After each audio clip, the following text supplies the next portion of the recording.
I think when it'll be correctly live, we'll see the correct numbers in the... Should be live now. If anyone is joining us, let us know that all is going well. We've had a few technical issues. We've been chatting away to ourselves, going through attachment. Let's just wait for some confirmation to see. And I'm going to just check YouTube as Oh, well. here we go. It's working now, it looks like. I think it's working my end as well. I can see over 600 students have joined the live, so that looks like correct numbers for this evening, so that's good. Apologies, guys. It looks like we just had a bit of a technical issue. Me and Laura were chatting away to ourselves, explaining lots of attachment things before we actually realised that you guys weren't following, so hopefully we'll be able to get restarted. Yeah, you guys ready for some games now? Sorry about that. Hopefully we can get started properly now. So Yeah. Start, Laura. That was strange, that, wasn't it? Yeah. Okay. Right. Shall we go from the beginning? Let's go from the beginning. People have waited, haven't they? There's been a lockout outside to try and get into this revision session. So thanks for your patience, everyone. We'll just go back to the start. But what we did say was that there's 10 days to your exams. So we're going to go through some attachment with Melissa and Laura. If you have got questions, pop them in. And if we don't get round to them, join our exam clinic for paper 1, where we'll answer all your questions and go over anything you specifically want to. Okay, Melissa? Yeah, let's get started. So we did already half do this one, so we'll try and get through the first 2 quite quickly. But let's have a go at this one, guys. So quick starter, 30 seconds to try and answer 3 questions. You're going to see 3 different types of questions. The green one we consider to be mild. It's a little bit easier. The yellow one, it's spicy, it's mid-level. And the third one is hot, so that's probably the hardest one on there. So go for one of them first if you can. If you manage to get all 3 done, great. 30-second timer will start now for you.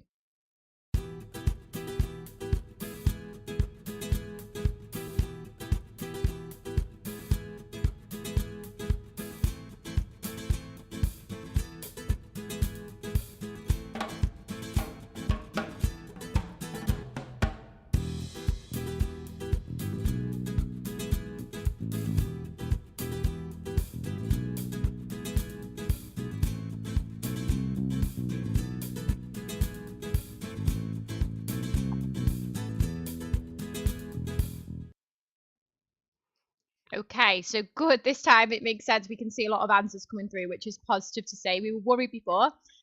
So yeah, this first one here, a few of you have gone for this idea of social sensitivity. Important to remember that socially sensitive research isn't always a bad thing. It's research which has implications for a particular social group. So when we look at it in terms of Bowlby's monotropic theory, we might sometimes consider it being potentially negatively implicating parents, or particularly the mother. So we put the answers up for that one. Now we'll talk you through this one. It's always a good one to go for. And now I've seen a few of you. I think, Grace, you were the first one to get in to say that it puts pressures on mothers to not go back to work. And it's exactly that, isn't it? The idea that this one primary attachment is so important that mums felt at the time when it was released that, I can't go back to work because my child is going to face all of these later life consequences. If the internal worker model is to be true, then this would be a negative thing. So a few of you have gone down that route.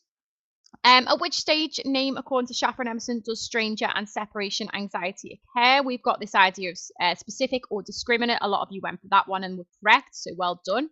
That's in your 4 stages of attachment. If you don't know about them, make sure you revisit your Schaffer and Emerson study, or Schaefer and Emerson. And the hot one, arguably the hardest one.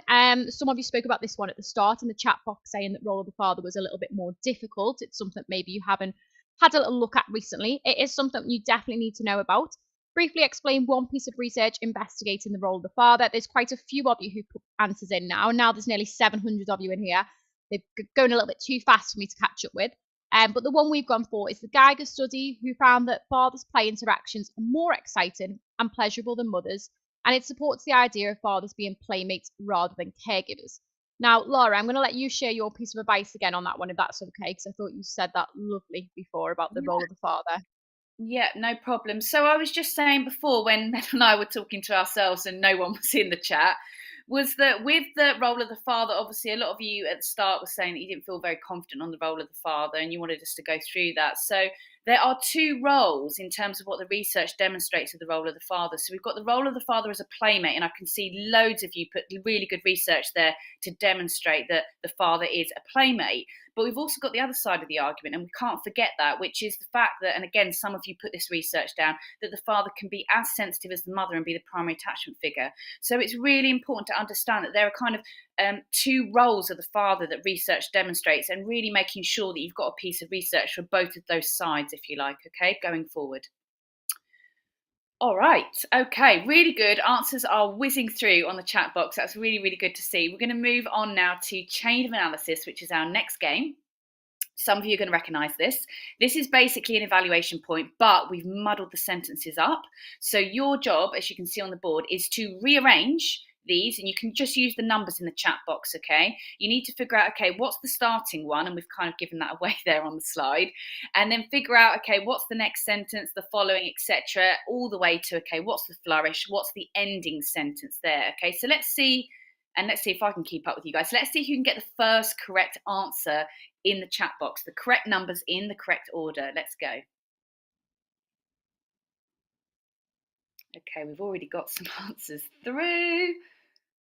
Excellent. So I can see here in the chat box already, and I've managed to keep up with you guys. So Izzy, you've got the correct answer. Izzy Beard, you've got the correct answer first, and I can see a few other of us have got the correct answer. Some of us have got the last two muddled and said that it's 4 and 2 instead of 2 and 4. So let's have a look at the correct answer on the board. Let's go through this together. Let's just spend a bit of time absorbing this. So we've got a limitation of research into caregiver-infant interactions is the questionable reliability of testing children. And that's because infants move their mouths and wave their arms constantly, which is an issue for researchers investigating intentional behaviour, obviously because this is often what is being measured in these studies. So what does it mean? Well, it means it's difficult to distinguish between general activity and specific imitated behaviours, which could decrease the validity of the results. So we can't be certain that the infants were actually engaging in interactional synchrony or reciprocity, as some of the behaviour may have occurred by chance. However, we've got a nice flip here at the end. Meltzoff and Moore increased the validity of their results by using independent judges who did not know what behaviour was being imitated, which again increases the study's overall reliability. So again, it just kind of demonstrating, encouraging you guys here to really play that devil's advocate. Don't be scared to kind of flip your point at the end there, really demonstrating to the examiner that you really fully discuss that point. All right, going to pass you back over to Mel now for some true or false. Really well done for those answers. Okay, yeah. Great, guys. Seeing some fabulous answers coming into the chat tonight. You'll have to bear with us sometimes. It goes so fast with so many of you here, but it's so good to see you all getting involved. So, true or false? I can see some answers already coming in for this one. Findings from Romanian orphan studies challenge Bowlby's maternal deprivation hypothesis. Have a real think about this one. So we've got a real mix of answers coming in here. We've got trues, we've got false. It really does look like a 50-50 split. Let's have a little look what the answer is. Okay, so we've got true here. Now I'm wondering whether anyone who went for true can tell us in the chat box, why is it true? Because there's a lot of people telling us it's false. But why do findings from Romanian orphan studies challenge Bowlby's maternal deprivation hypothesis? What ideas have we got for this one here?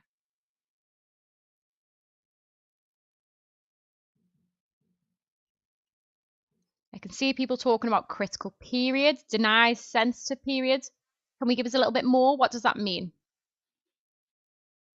Okay, we've got some, privation and deprivation are two different things. You could go down that route. Yeah, he doesn't ever clarify, does he? What are we talking about here? We're talking about the fact they've never had that attachment at all, or that they have. But yeah, okay, we've got this. There's a few of you here talking about the difference between the critical period and the sensitive period. And the children who formed attachment after the critical period was over were able to go on and do it. Yeah, just remember with your Romanian orphan studies, we know those who were adopted before 6 months essentially were able to grow up in a normal way. They had general good IQ, general good development, physical, social, emotional. Those who were a little bit later in the critical period, they did have worse effects. But you could argue that, yeah, we've got this idea that some of them were able to recover. It goes against the idea of the sensitive period, the fact that some of them were able to recover. If adopted before 6 months, they could catch up. Yeah, so it wasn't the fact that at any point during the critical period it was impacted, and actually it was just towards the latter part. Well done, because that's quite a hard one. Some of you are talking about the check twins. That would be a really, really good support and study for what we've just been discussing there, the fact that you are able to recover. Okay, let's go for the next one. So we've got Romanian orphan studies demonstrate how institutionalization is not reversible. What have we got for this one?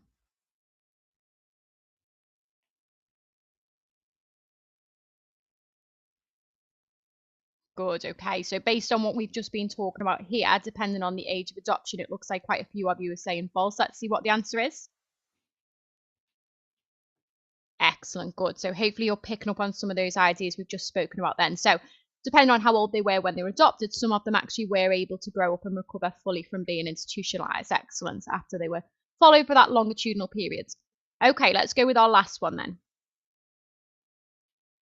Okay, so a child that has not had a secure attachment style will go on to have meaningful, lasting relationships as an adult. What are we saying for this one?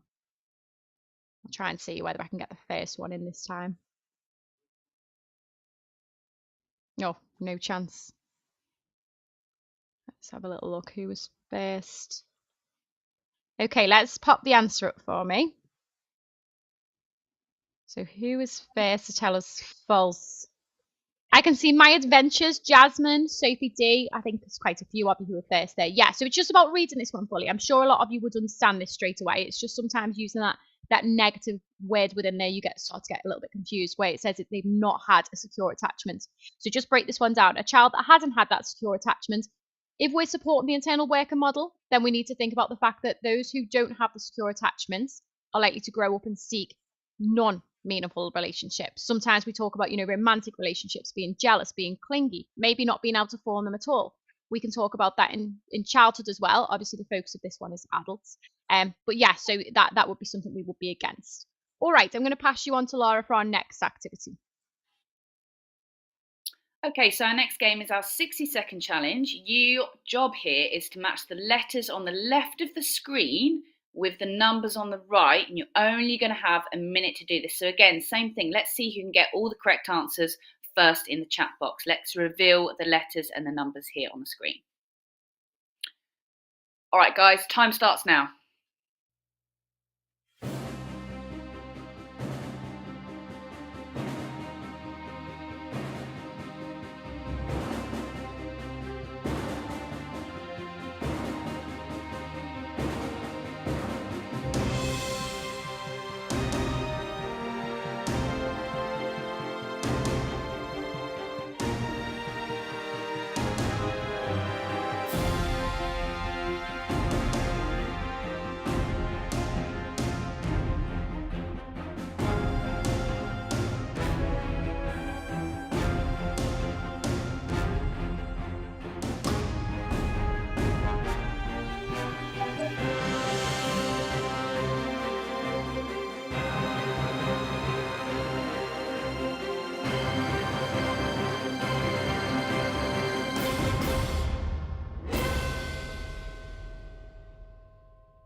Right, I'm just trying to see who actually got the correct answers there first. I think Tyler Jones, I think you've got all the correct answers, but you've missed out F there. So let's see, let's scroll down to see who else we've got. I think we've got someone with the correct answer here. Rach Armstrong, again, in with the correct answer first. Well done. So let's have a look and reveal the correct answers here on the board. And let's just go through a few of these. With imprinting, who can give me a study that is associated with the word imprinting in attachment? Who can tell me? What is a researcher or study associated with the word imprinting? What have we got in attachment?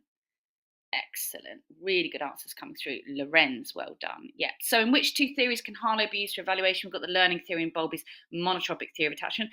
In terms of those two theories, does Harlow challenge or support the learning theory? You can tell me. Does Harlow support or challenge the learning theory?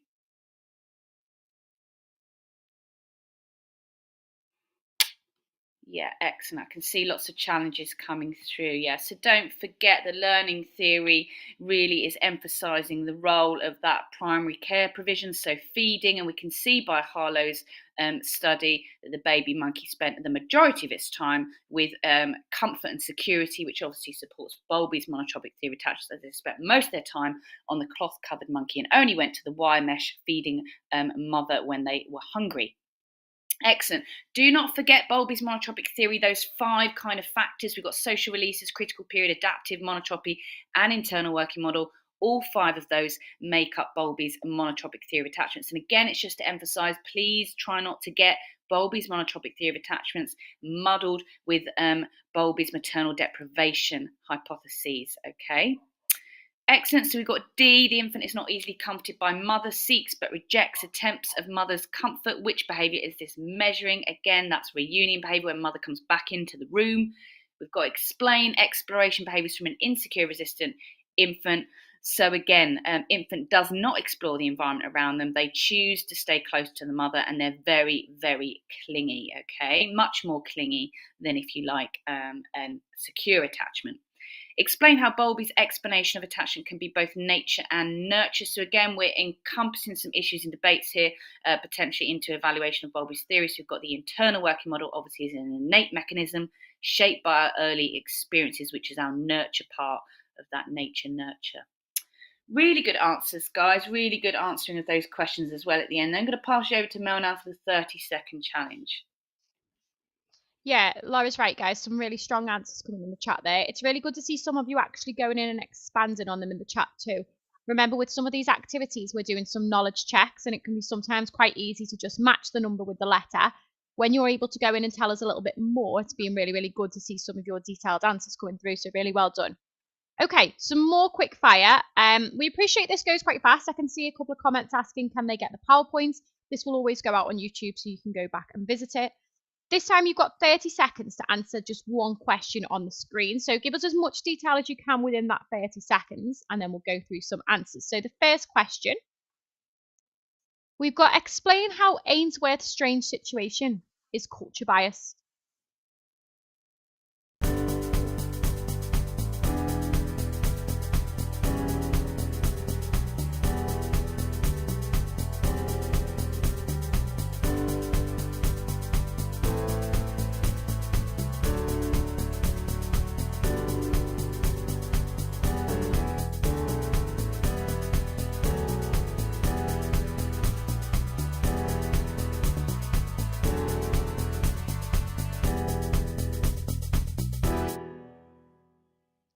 Okay, so some good answers coming in, particularly for 30 seconds to be able to type, write, and send it out. So well done. Sophie, you started us by saying it's based on Western society. We've got Cozy Goat saying it's American only. We've got a few people using your issues and debates terminology as well. Kira says imposed eric or imposed ethic. Taylor, she only conducts it on 100 USA children. We've got lots of stuff going in here, all getting at the same thing. It's good to see that idea of imposed ethic. I'm intrigued. A lot of you are using that terminology. Can somebody actually give me a definition for it while I go through the answer? So if you could pop in the chat, what does it actually mean, imposed ethic? Rihanna, I've just come up to your answer. It was developed based on Western norms of attachment. They may not accurately reflect attachment behaviours in other cultures with different child rearing practices and social expectations. What a gorgeous answer that is. Yeah, well done if you've said something like that as well. If you want to be talking about collectivist versus individualistic cultures, that's really strong to say. So we've gone for her theory and methods were based on Western ideals in relation to infant behaviour, and it categorised a higher proportion of children from other cultures as insecure avoidance, that should say Germany, or insecure resistance, that should say Japan. So we've just got them the other two the way round. This could have negative consequences. You know, children growing up thinking, I'm not actually having a good relationship with my parents, I'm not securely attached to them. It's a negative way sometimes to see it. You'll know this if you have looked at Van Dawn's meta-analysis, the difference in attachment types. I'm seeing some answers coming through for imposed ethics now. So imposing one's cultural norms onto another. Yeah, exactly that. Well done. So can anyone give me a study in the chat very quickly for Japanese children, why they might have such high insecure resistant attachments when we look at cultural variations? Who looks at that one? Not Van Dawn, somebody else. Yeah, good, lovely. Some Takahashi's coming through there. What about Germany? How did they explain insecure avoidance attachments?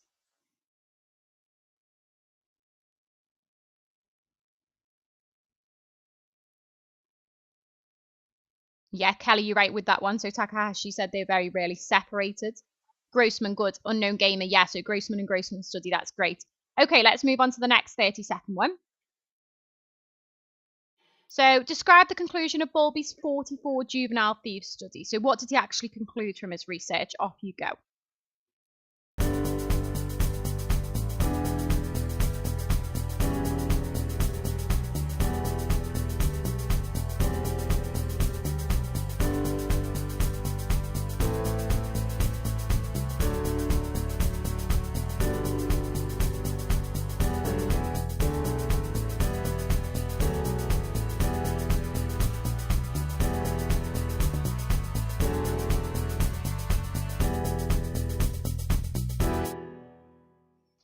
Okay, there's quite a lot of you telling me the exact findings here, which is good. But remember, if you're asked to talk about the conclusion, you need to take it further than that and tell me, okay, we know how many people were said to be maternally deprived and how many people then experienced affectionless psychopathy. So if you're giving me those exact stats, that's lovely. But what does it actually tell us? And I think from looking at the quick replies coming in, it was Priya who came through with the answer, which is probably most similar to ours first. So we pop ours up. So the findings suggest a link between early separations and later social maladjustment. So it's not enough just to say leads to affectionless psychopathy. What does that actually mean? So the maternal deprivation hypothesis appears to lead to affectionless psychopathy and antisocial behaviour. Now, for the purpose of time, we won't go into this too much. We could criticise that a little bit further, talk about how that's just a correlational finding and actually might not tell us a causation.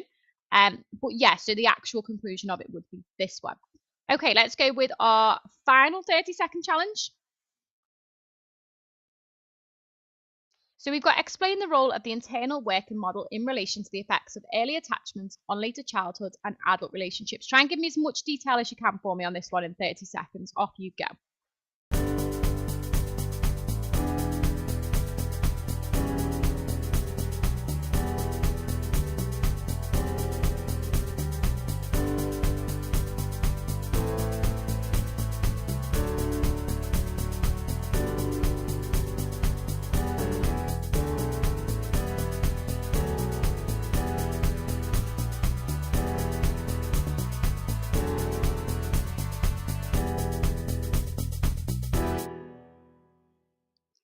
Okay, so again, some great ideas coming in here. A lot of you using some lovely terminology to talk about the internal working model, to say that it provides us with a schema or a template or a blueprint. Make sure, though, this is focusing on the role of the internal working model. So we need a little bit more than that. What does that actually inform? There's quite a lot of you in the chat this time who are matching our answers. So let's have a little look at ours on the screen. So without me having to scroll back through answers, see whether yours matched up this one. So the internal working model of an infant is thought to predict the likely outcomes of behaviour in childhood and in adulthood. So if you've been revising the influence of early attachment on later life relationships, you'll be aware of how this internal working model goes on to predict relationships at all angles of our life. So when we're young, in school, with our friends, when we're older, as a parent ourselves, or even romantically, and I've seen quite a few of you talking about hazing and shaver them, which is good. We've said, for example, an infant who has experienced sensitive responsiveness from their caregiver will likely form a secure attachment type because they've got the expectation of what a relationship should look like, and so they go on to seek it. So lovely, well done. I'm going to pass you over to Laura now for our next activity, which is a tricky topic one, so make sure you stay with us. Okay, so I think that last question that we've all answered really, really well. Hopefully is really going to inform and help us answer this tricky topic. So let's read the question in bold first before we read the STEM. So we've got referring to Catherine and her family, explain what psychologists discovered about the internal working model. So here the topic we're going to be answering is on the internal working model. So let's make sure we're looking out for anything related to the internal working model and research that's investigated that in the STEM.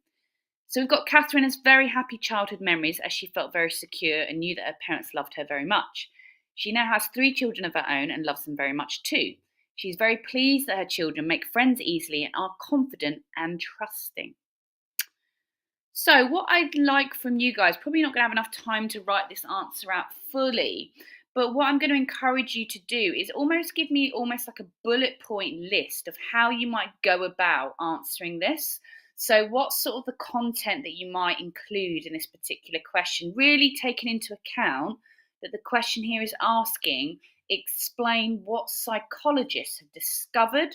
So really we're talking more about kind of the findings, the conclusions of what psychologists or researchers have found concerning the internal working model when we're talking about Catherine and her family. Okay, so I'm going to leave you for just a few minutes there to kind of brainstorm yourselves and think about how you might go around answering this. And then what we're going to do is we're going to put the long answer, the full answer on the board, and I will have a look and go through some answers in the chat box.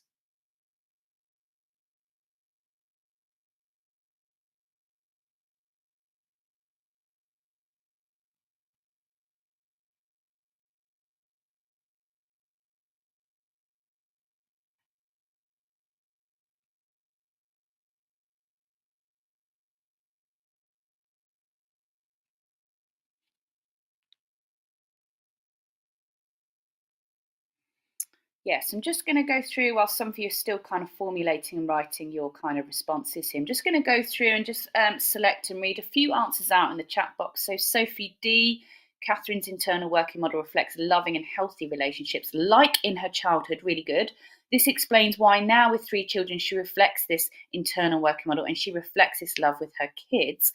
Really great. So we've referred to the STEM there, and a lot of us are doing that really, really well. But who's the researcher that we need to bring into play here? Unknown Gamer, you've put Bowlby here, and that's what we want to be seeing here in the answers is a bit more Bowlby. Sarah, you've mentioned the continuity hypothesis. That's good. That can apply here, definitely. What other answers have we got? Give me a minute. So while the answer's up on the board, those of you that have already inputted your answers onto the chat, if you want to just have a read of the answer on the board just while I go through and maybe give a few of you a bit of feedback on your answers. Yeah, so I can see words coming up like schema for relationships. It's really good. We definitely want to be schema and that acting as a template for future relationships. Really good. The fact that Catherine has a positive internal working model.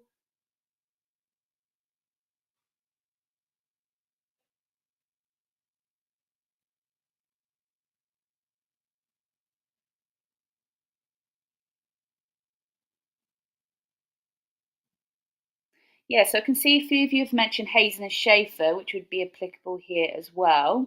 So again, linking in with that continuity that they found as well, with that kind of attachment in childhood and how that kind of translated to adulthood relationships, really good.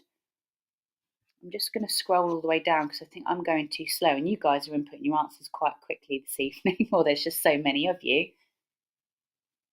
So what I'm noticing here with a lot of our answers in the chat box, we're really, really good. I can see we're really good at connecting with the STEM, but there's maybe some psychological theory missing here within your answers. So if we just kind of concentrate on the answer on the board for a moment, you can see in this first paragraph, we've got Bowlby believed that children develop an internal working model from their monotropic attachment, because it's about what psychologists have discovered. So we really need to make sure we're answering the requirements of that specific wording. And don't just jump to referring to Catherine and her family with the internal working model. We've really got to answer what happened. So the internal working model is a mental representation which acts as a template for future relations. A lot of you got that, so that's really encouraging to see. And a lot of you got the next part as well. Catherine had a really secure attachment in childhood and knew her parents loved her very much. And obviously this has therefore led her to having a positive internal working model. And then she's got a secure attachment with her children as a result, who she loves very much. And then going on from that, the next paragraph is really about the internal working model affecting the ability to parent her own children and how that leads to the continuity of that type of relationship across generations. And we can see there, the relationship she has with her mother really informs the interactions that she has with her own children, which is why they make friends easily and are confident. So we've got that link there. And I didn't see many of you maybe mention that. I think a couple of you mentioned the fact that her children are now making friends easily and are confident, and that obviously has a knock-on effect from her secure attachment. So really good. So just remember there, guys, slow down. Make sure you read the requirements of that question. Don't be too quick just to refer to Catherine the topic answer, make sure you're answering that requirement. So again, maybe making sure you're underlying or circling the requirements of the question in terms of what psychologists have discovered. So I'm going to leave you with Mel for the last activity now for Make Me Top Level. Okay, so yeah, I'm just reading the chat as Laura's speaking, guys. I can see my adventures just put. Why is everyone putting studies in which are not related to attachment? It is now, I would say, this near to your exam, with it being next week, a time now where you really need to have a little look at who says what, who your researchers are. A lot of people have mentioned Sperry, which would be completely unrelated to this topic. So it's just worth going back and just having a little look at who is relevant to who. Because someone just asked, I think it was Joel about 5 minutes ago, does it matter if you can't remember the researcher's name? Well, generally speaking, this is something my students ask me a lot. For AO1, you do want to try and remember your key researchers, particularly those that are named on the spec. So anyone who's named on the spec, they're the ones you want to use. They're the AO1 knowledge marks. If it all goes blank in the exam next week and you can't remember, then it is enough to say, one researcher has found, or researchers found X, Y, or Z. But we need to be making sure that we've actually got the right researchers in the right places, because I think it's confusing some people in the chat a little bit who are trying to follow and trying to come here for a revision. So we've got Tahil and his girlfriend have just broken up. Most of his relationships have failed. Speaking to his friend El, Tahil says, I just don't understand it. All my relationships seem to end after a few months because I'm apparently too clingy. I get anxious if I don't know where my girlfriend is or what she's doing. El studies psychology at college and replies, I learned recently that the way you are in your later life relationships can be a direct result of your childhood relationships with, say, your mum or dad. The question that follows it is, referring to the scenario above, use your psychological knowledge to explain Tahil's relationship. Now, it's only a 4-mark question, and the answer that we've given as a sort of model answer that we're going to have a go at marking together is, according to the theory of early attachments affecting later relationships, Bowlby stated that there is a continuity between your early attachment experiences and your relationships as an adult. This may explain Tahil's failed relationships, as he may be affected by his early experiences. So I want you to have a little look at this answer, and we're going to put a marking criteria up now, but I want you to think, what would you give this answer out of 4, would you say? So let's have a little look at the grid which is available to us. So if you've been on any of our grade booster days recently, you'll know that we mark in terms of marking bands. Maybe this is what you see on your assessments. Your teacher might mark like this. And we need to decide, first of all, what level we're going to give this. So are we going to give it a level 2 or a level 1? Level 2, it would be that the attachment knowledge is really quite strong. It's clear. It's mostly accurate. The material is applied appropriately. And the answer is generally coherent with effective use of terminology. If we're going to give it a level 1, we're saying some knowledge of the effect of early attachment on later relationships is evidence. Application isn't always effective, and that the answer lacks accuracy and detail. Use of terminology is either absent or inappropriate, or knowledge only at level 2. So what are we saying? What level are we going to put this in? 1 or 2? I can see lots of 1s coming through, a couple of 2s. And if you told me level 1 or even level 2, can you tell me why? Why are we grading it that one?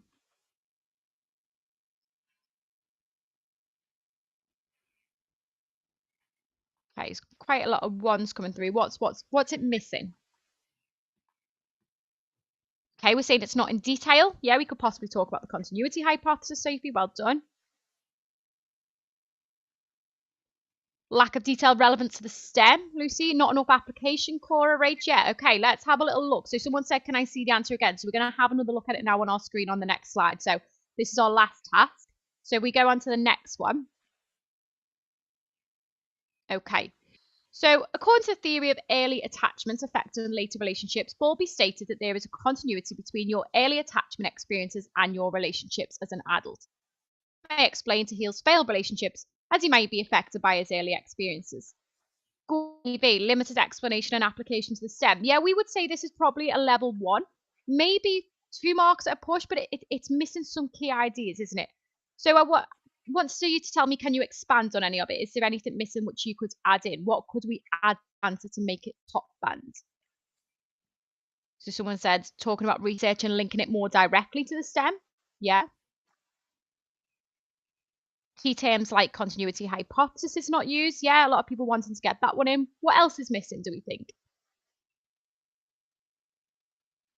We could describe the internal worker model. We might want to go that way, but what is that application to the STEM? What do we want to see when we're talking about linking it back?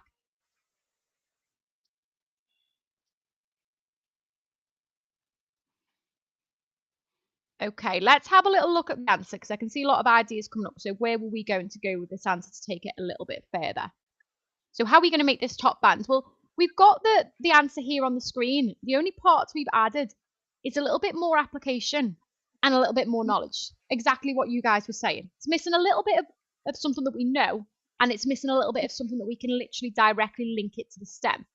So if I read the answer again, and this time I'll highlight the yellow part. So according to theory of early attachments affecting later relationships, Bowlby stated that there is continuity between your early attachment experiences and your relationship as an adult. Now, a lot of you said about talking about the continuity hypothesis there. You could do, as long as you tell us maybe what some of those things that are going to happen in later life are. What are some of those consequences? So we've added in, for example, a child that experiences an insecure resistant attachment may seek out similar relationships in the future.